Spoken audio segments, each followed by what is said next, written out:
নমস্কাৰ, মই শতাব্দী বৰা। প্ৰথমে সকলো জোৱানলৈ মই চেলুট জনাইছোঁ আৰু যিসকলে দেশ মাতৃৰ বাবে নিজৰ প্ৰাণ ত্যাগ কৰিলে তেখেতসকললৈ মই শ্ৰদ্ধাঞ্জলি জ্ঞাপন কৰিছোঁ আৰু পৰিয়ালবৰ্গলৈ মই সমবেদনা জ্ঞাপন কৰিছোঁ। এতিয়া কথাটো হ'ল বেলেগ এটা। মই এষাৰমান কথা ক'ব বিচাৰিছোঁ। শিল্পী হিচাপে যদি কিবা ভুল-ভ্ৰান্তি হয় ক্ষমা কৰি দিব। আকৌ এবাৰ কৈছোঁ, যদি কিবা মোৰ ভুল-ভ্ৰান্তি হৈছে মই ভবাক মোক ক্ষমা কৰি দিব। CM ছাৰে যি কয় আমি তাকে শুনো আৰু তেওঁ ৰিকুৱেষ্ট কৰক বা আহ্বান জনাওক সকলোকে। আমি অৰ্ডাৰ বুলি প্ৰায় সংখ্যক মানুহে ভাবি লয় আৰু আমি ভাবোঁ, সেনেকৈয়ে ভাবোঁ, কাৰণ তেওঁ যি ডিচিশ্যন ল'ব সেইটো ভুল বুলি আমি কেতিয়াও নাভাবোঁ। সেইবাবে আমি যি কয় তেওঁ তাকে মানি লওঁ। আৰু দুদিনমানৰ আগতে আমাক 10 মে'ৰ পৰা বন্ধ কৰিবলৈ ক'লে বিহুৰ অনুষ্ঠান। ঠিকে আছে, সেইটো মানি লৈছোঁ। দেশৰ পৰিস্থিতি ভাল নহয়, সেইটো সকলোৱে বুজি পায়।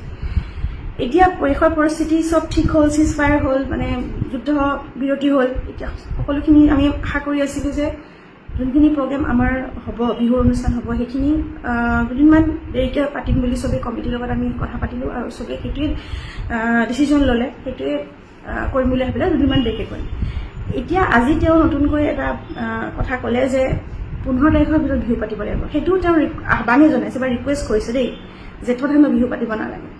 ইমান বছৰৰ পৰা যে বিহু জেঠত পাতি আহিছে বা বহাগী বিদায় হওক বা বসন্ত উৎসৱ হওক, সেইখিনি পাতি আহিছে, সেয়া তেওঁতো গম পাইছিলে।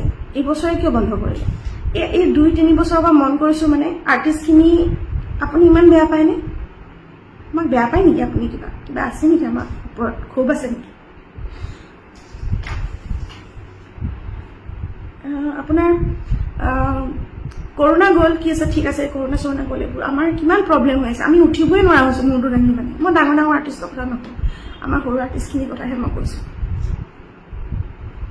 সৰু বুলি কোৱা অকল আৰ্টিষ্ট বুলি নহয়, এই কেবুল টানা আছে ষ্টেজত ল'ৰাকেইটাৰ পৰা আৰম্ভ কৰি লাইটৰ ল'ৰাৰ পৰা ছবি, এই বিহুটোলৈ আমি ৰৈ থাকোঁ। নহ'লেও আমাৰ মাহেকত বিহুৰ বাদেও বেলেগ মাহতো আমাৰ শ্ব'জ থাকে, অনুষ্ঠান থাকে, কিন্তু সেয়া দি আমি পেটটোহে পোহা নিচিনা হয়। বিহুটো কৰি পেলাই আমি কিবা এটা সপোন যে আমাৰ পূৰা হ'ব সেইটো ভাবোঁ।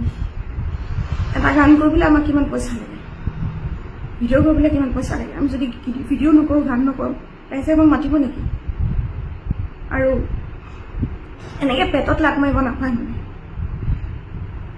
আপুনি যি কয় তাকে শুনো, সেইবাবে আপুনি যি ক'ব সেইটোৱে শুদ্ধ বুলি মই নাভাবোঁ। লাগিলে আপুনি মোক বেয়াই পাওক, বিজেপি বহুত কম নকটাই চাগে মোক বেয়া ভাগে গালি পাৰিব আজি, কিন্তু ক'ব লগাখিনি মই কমেই আজি। মোৰ মাৰ সময়ত আপুনি বহুত হেল্প কৰিছিলে। মোৰ মাৰ বেমাৰ হৈছিলে, আপুনি বহুত হেল্প কৰিছিলে, তাৰ কাৰণে সদায় থেংকফুল। আৰু মই বিজেপিক ভাল পাওঁ, সেইটো নহয় মই বিজেপিক বেয়া পাওঁ, কিন্তু মায়েও যদি কেতিয়াবা ভুল কথা কৈছিল, কেতিয়াবা মই সেইটো কৈছিলোঁ। আৰু লাগিলে মাৰ লগত দুদিন মাত বুলি নাথাকোঁ, ভুলটো মই কমেই সদায়। আৰু এনেকৈ নোচোৱাব নাপায়। এতিয়া দুদিনত কোনে বিহু পাতিব পাৰিব? পেণ্ডেলসমূহ তেওঁলোকে দিলে অলৰেডি, তাৰপিছত ভাঙিলেও সেয়া খৰচা তেওঁলোকক কোনে দিব? এতিয়া বিহুখন নহ'বই আৰু আল্টিমেটলি। আমাৰ বাটতে লাট মাৰিলে আপুনি। ইমান ৰেচপেক্ট কৰোঁ, ইমান ভাল পাওঁ আপোনাক, কিয় এনেকুৱা কৰি আছে? জেঠ মাহত বিহু পাতিলে কি হ'ব? আৰু লিমিটেশ্যন কেলৈ দিছে? 10 দিন দিয়ক, আপুনি 10 দিন দিয়ক, তাৰ ভিতৰত আমাৰ বিহুকেইখন পাতোঁ। দুদিনমান পিছত দেখোন সৰু কথা লৈ আপোনাৰ পৰা পাৰ্মিশ্যন ল'ব লাগিব, এনেকুৱা লাগিছে এতিয়া। মোক কাকো সোধা নাই এই ভিডিঅ'টো বনাব লাগিব নে নালাগে, মই নাজানো। মোৰ মনেদি কৈছে আৰু মই বনাইছোঁ আজি। কিবা এটা আশা যে আছিলে যে দুদিনমান পিছত বিহুখিনি হ'ব, তাৰপিছত কিবা এটা কৰিম, সেই আশাখিনিও আপুনি ভাঙি দিয়ে। কাৰণ আপোনাৰ ৰিকুৱেষ্টটো অৰ্ডাৰ বুলিয়ে ভাবি লয়। কাৰণ আপুনি কয়ে তেনেকৈ কথাখিনি, যেনেকৈ কয় কামান টাইপতে কয় ন কথাখিনি। কেলৈ আপুনি আমাক কিয় ইমান বেয়া পায় নে কিয়ে মই নাজানো। আপোনাৰ কথাত কিন্তু এইটো কথাত কিন্তু মই একেবাৰে পক্ষপাতি নহয়, বহুত বেয়া পাইছোঁ আপোনাক। আৰু আজি এনেদৰে ভিডিঅ' বনাব লাগিব বুলি মই ভবা নাছিলোঁ কেতিয়াও। আপুনি মোৰ মাৰ কেঞ্চাৰৰ সময়ত বহুত সহায় কৰিছিলে, আপোনাৰ লগত মই পাৰ্চনেলিও কথা পাতিছিলোঁ। আপুনি মোক হয়তো পাহৰি গৈছে, কিন্তু এনেকৈ সদায় এইটো চাই থাকিব নোৱাৰোঁ। এইটো কৰিব, ঠিক আছে, এইটো কৰিব। ভুল কৰিলে মই সদায় কৈয়ে মানে মোৰ ঘৰৰ মানুহৰ লগতো কেতিয়াবা কাজিয়া লাগিছে ভুলটো যদি দেখিছোঁ মই কমেই মনে মনে থাকিব নোৱাৰোঁ ইমান দিনে ৱেইট কৰি আছোঁ বহুত কথা লৈ ডাঙৰ আৰ্টিষ্টে ক'ব কিবা কিবা হ'ব কিন্তু নাই কোনেও নকয় দেখোন একো আমাৰ সৰু আৰ্টিষ্টখিনিৰ কথাটো কোনেও নাভাবে আমি কেনেকৈ চলিম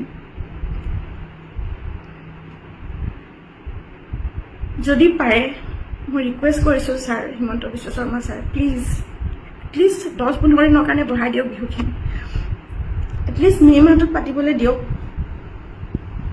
চবেই যাতে কমিটিখিনিৰো ইমান কষ্টকৈ তেওঁলোকো বিহু পাতিবৰ কাৰণে বহুত কষ্ট কৰে নহয় ঘৰে ঘৰে গৈ পইচা উঠায় সকলোৱেতো আপোনাৰ অনুদান পোৱা নাই এই যে 1.5 লাখ টকা অনুদান দিছে বহুতে চাগে এতিয়া সেই পইচা CM ফাণ্ডতো দিছে এই ৱাৰৰ কাৰণে যুদ্ধৰ কাৰণে ঠিকে আছে আপুনি যে বিহু পাতিবলৈ পইচা দিছে ঠিকে ধন্যবাদ জনাইছোঁ আপোনাক কিন্তু যোনখিনি কমিটিয়ে সৰু কমিটিয়ে পইচা পোৱা নাই তেখেতসকলেতো সেই কষ্ট কৰি কৰি পইচা তুলিছে ঘৰে ঘৰে গৈ পেলাই পইচা তুলিছে চবেই চাম বুলি ৰৈ আছে